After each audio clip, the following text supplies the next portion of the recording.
Assalamualaikum and good morning to Miss Jamhira and all our dearest friends. We are from group number 3 and today we are going to present to all of you about Marxism theory.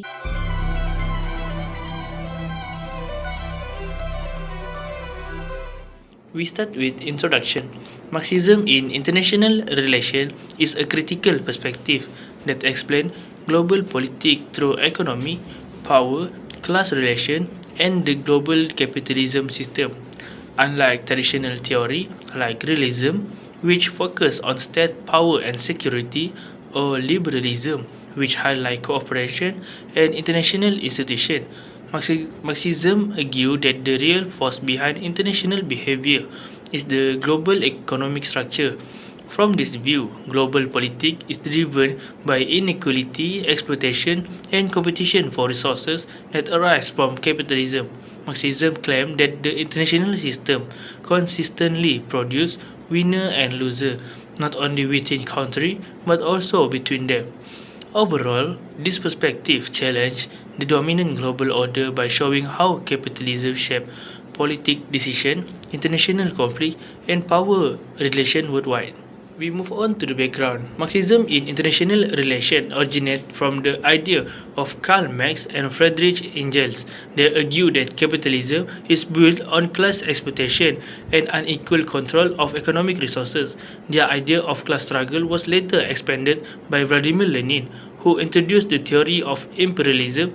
Lenin explained how powerful capitalism nations expand globally to secure market, labor, and raw material. Building from this foundation, Marxism in IR view global politics through economy, structure, and class relation. It argues that international inequality, conflict, and domination are rooted in a capitalist world system where rich states exploit poorer ones. Instead of focusing on state power like realism or cooperation like liberalism, Marxism emphasizes how global institutions, trade systems, and foreign policy are shaped by economic interests and by the needs of capitalist class. Now, we're moving on to the next part of the presentation, which is the key principle of Marxism. In this section, I will explain how Marxism, which developed by Karl Marx, helps understand the structure of society, the economy, and power relations. I walk through 5 major principles, which is dialectical materialism, class relations, capitalism as a source of social problems, the base and superstructure model, and finally, revolutionary change. The first key principle is dialectical materialism. Marxism is grounded in a concept called dialectical materialism. Even though the term sounds complicated, the idea is actually quite straightforward. Marx argued that if we really want to understand society, we cannot start with ideas, beliefs, or philosophies. Instead, we must look at material conditions. Things like the economic system, the production of goods, and how resources such as land, technology, and labor are distributed. In Marx's view, materiality comes first and idea comes later. In other words, the way people live shapes the way they think. For example, if a society depends on industrial factories, that economic system will influence its political structure, its education system, and even its cultural values. This is why different societies throughout history look and behave differently. They have different economic foundations. The dialectical part refers to the idea that society is always changing because of contradictions. Different groups often have opposing interests, and when these interests clash, they create conflict. This conflict, what Marx called dialectics, become the driving force behind historical change.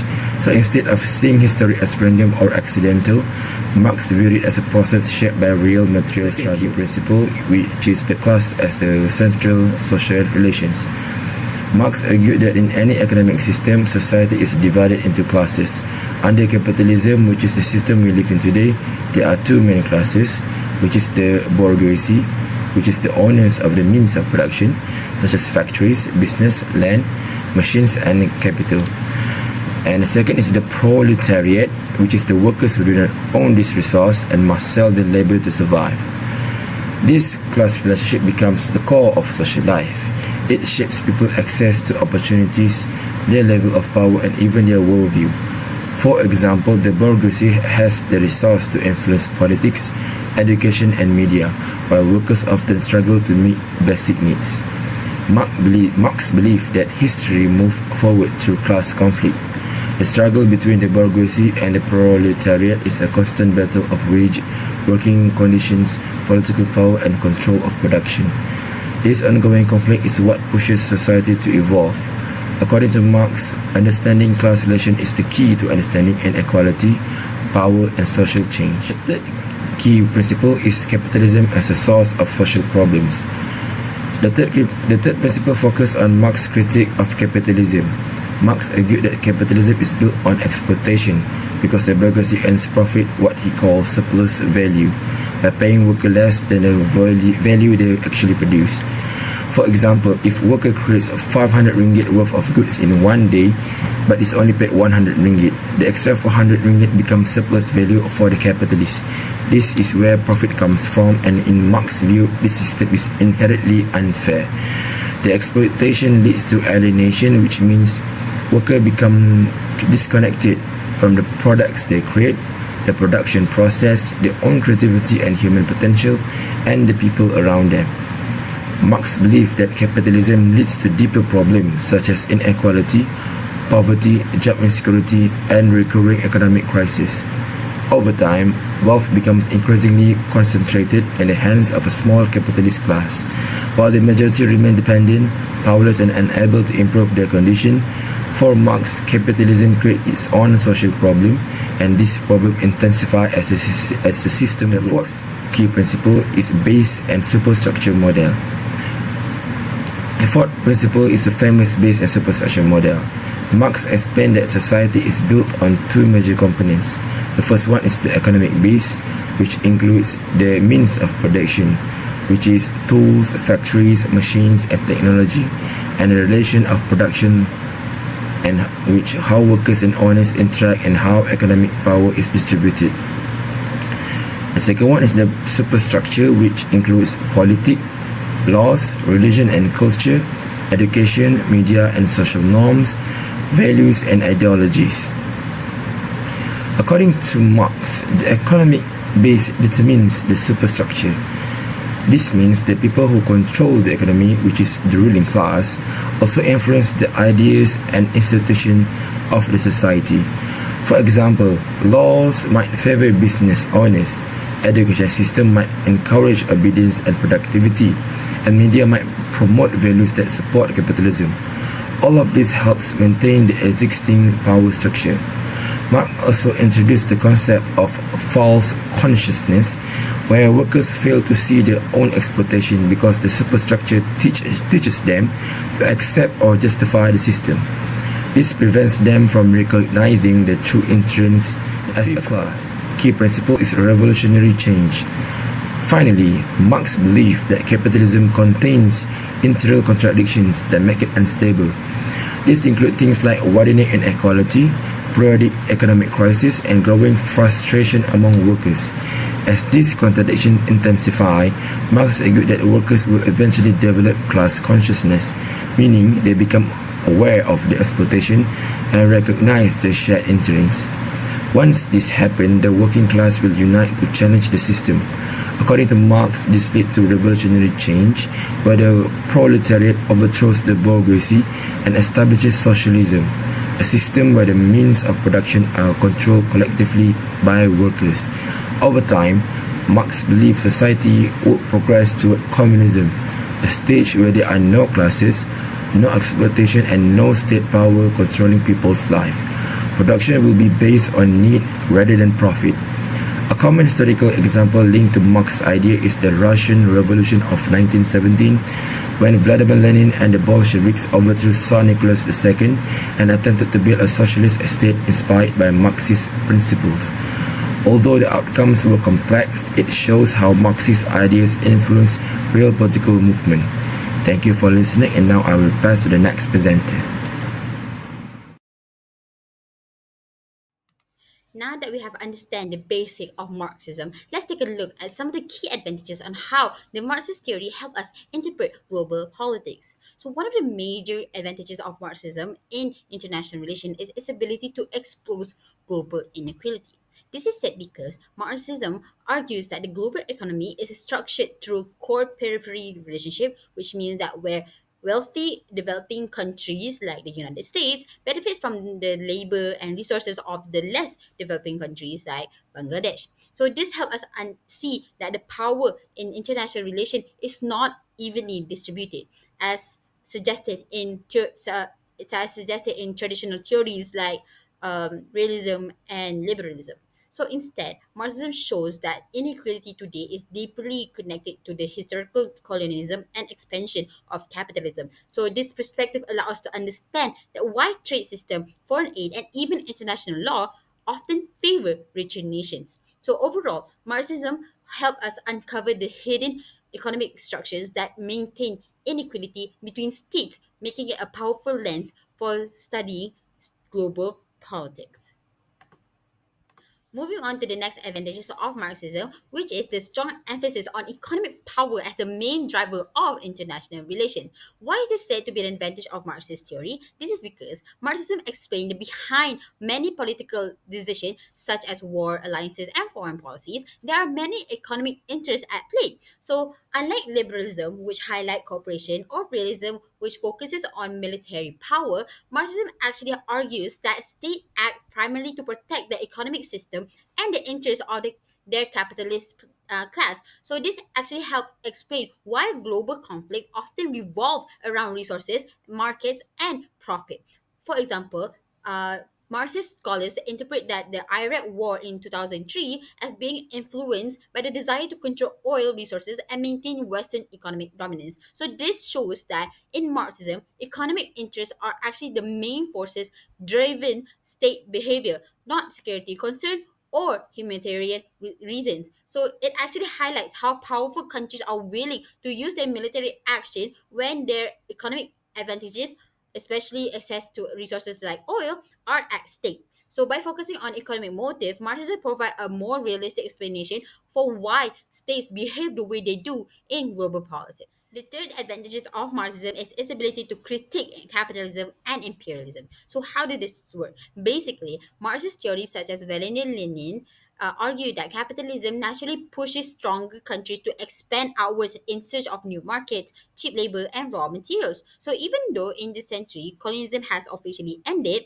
Marxism shows how powerful states still dominate weaker countries through economic tools like debt or unequal trade agreement and even international institution. So this perspective helps us understand why many developing countries remain dependent on powerful Western states and global cooperation. So by revealing how exploitation continues through economic means rather than direct political control, this shows that Marxism provides a valuable framework for analyzing modern global power dynamics. So it shows that imperialism is not something that happens in the past, it has simply changed its form. So, in short, critiquing imperialism and capitalism is an advantage because Marxism helps us understand the economic roots of inequality, power, domination, and global exploitation, which other theory often fail to reveal. Everything has its pros and cons, and so does the Marxist theory. So next, I will presenting three disadvantages of the Marxist theory. So one major disadvantages of the Marxism in international relations is that it largely ignores state autonomy. So this is because Marxism assumes that states simply act as an instrument of the capitalist class, meaning that government mainly protect business interests rather than making independent political decisions. However, this view can be too simple. In reality, states often act in their own strategic way for their security or for their ideological goals. So this may not directly benefit all the capitalist group. So, for example, some states impose strict regulation on corporation and national industries or pursue foreign policies that do not maximize profit. So, by reducing all state action to economic motivation, Marxism sometimes fail to capture the complexity of political decision making. So this limits the ability to explain situation where state prioritize national identity, security concern, and geopolitical strategy over economic interests. The second disadvantages of the Marxist theory is that it tends to overemphasize economics as the primary force to international relations. So While economic interests are undeniably important, Marxism sometimes overlook on other crucial factors like nationalism, culture, and ideology, and even security. For example, nowadays there are so many conflicts that is happening, like ethnic wars or religion tension, even something petty as conflict parties. But those type of conflict cannot be fully explained through economic motivation alone. Other than that, Marxism also struggles to account the cooperation between capitalist countries, such as the alliance in the European Union, where shared norms and political values play another significant role in those alliances. So, because of this, it actually interprets almost every global event through a lens of class struggle and economic exploitation alone in the Marxist theory. So this theory can also appear like a bit rigid and unable to adapt to a different type of international issues. So this actually limits the explanatory power in a diverse and and a much complex global environment. So this shows that it's very disadvantageous of the Marxist theory itself. The last disadvantages of Marxism in international relation is that it tends to neglect internal politics. This is due to the fact that Marxism views the international system mainly as a struggle between the wealthy elite and the working class worldwide, which actually leads on how the theory treats the state as if they are a single and unified actors controlled by the capitalist interest. However, this perspective overlooks that the reality is the domestic politics play a major role in shaping foreign policies. So, internal factors such as changes in party ideology, leadership personality, public opinion, and many more, it actually strongly influence on how a state behaves internationally. For example, like the foreign policy decision often shift when a new government is elected, even if the country economy structure remains the same with two different governments. By focusing almost entirely on global class conflict, Marxism misses this internal variation and they cannot fully explain why states with even like similar economic system sometimes act very differently on the world stage. So this limits its ability to provide a complete and accurate understanding of states' behavior in international relations. So, in short, Marxism helps us understand the economic foundation of global politics, but its oversimplification of state behavior and internal dynamics limits on how well this theory works. So now, I will present the impacts of Marxism on international relations that focusing on how it reshaped international relations thinking, influenced global politics, and remain relevant today. There are four impacts of Marxism on international relations, which are economic primacy, global inequality, imperialism and dependency, and last but not least, transformative vision and solidarity. Before that, I had divided those impacts in two categories, which are core economic impacts and secondary or transformative and political impacts, and we will see later where each impact falls under it. The two impacts that fall under the core economic impacts are economic primacy and global inequality. Marxism fundamentally reshapes how we understand international relations. Before Marxism influenced international relations, most traditional theories, especially realism and liberalism, focus almost entirely on the state, leaders, diplomacy, war, cooperation, and institutions.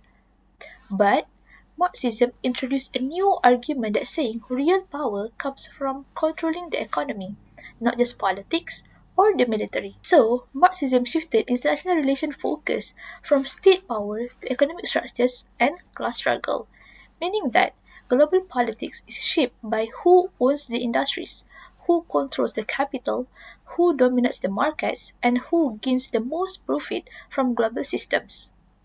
According to Marxist theory, the world is divided into core countries, which are wealthy and industrialized nations, and peripheral countries, which are poorer and resource-rich nations. The core exploits the periphery by extracting cheap labor and raw materials and maintaining global inequality. This exploitation is not accidental, it is a deliberate feature of capitalism.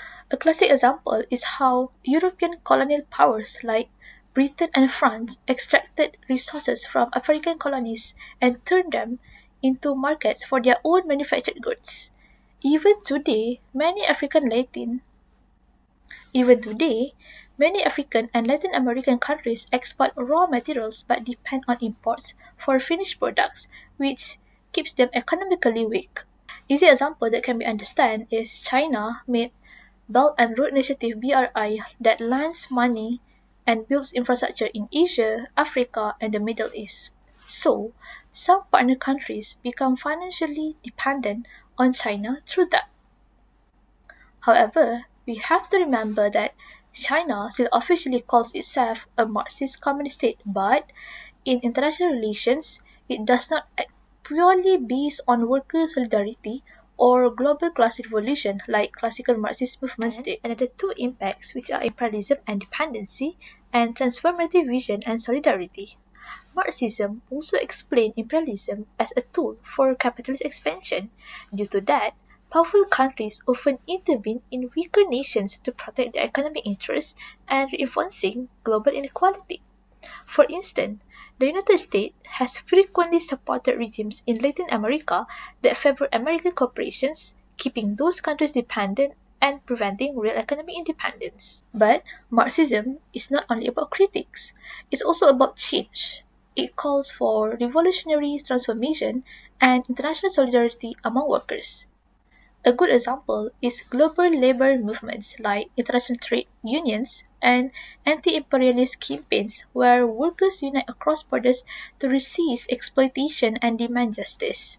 So, in summary, Marxism reveals how economic structures shape global politics, expose exploitation, and inspires movements for a fairer and more just world. For the summary, Marxism in international relations view global politics through the lens of class struggle and economic structure. It argued that capitalism naturally produces inequality, exploitation, and even imperialism as powerful actors seek to protect their economic interests.